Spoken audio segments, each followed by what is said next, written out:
Hi, so I am on video number 3 now. In the first one, I introduced what inspired me to publish this.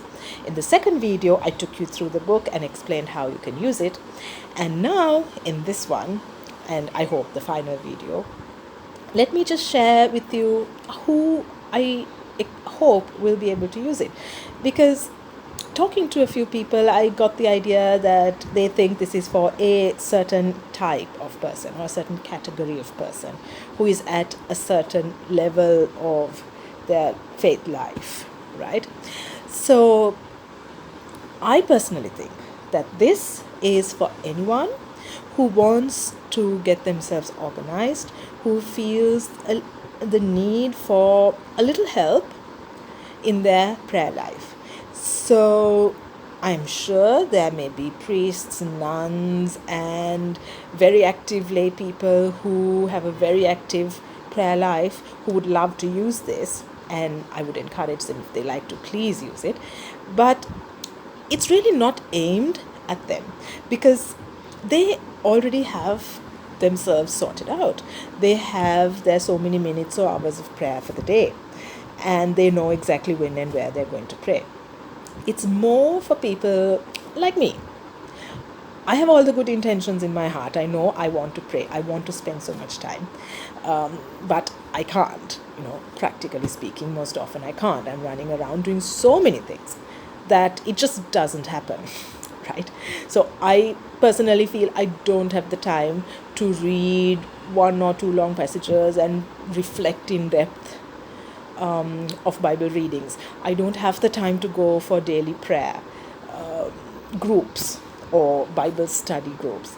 I used to before I had 2 kids, but now I just can't, right?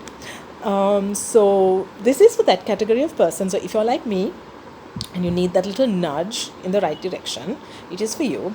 It is also for people who are just starting off. So I've had a chat with a couple of teachers from Sunday schools, and they were quite interested in introducing this to teenagers who are receiving confirmation, maybe. So grade 9, 10, 11 students.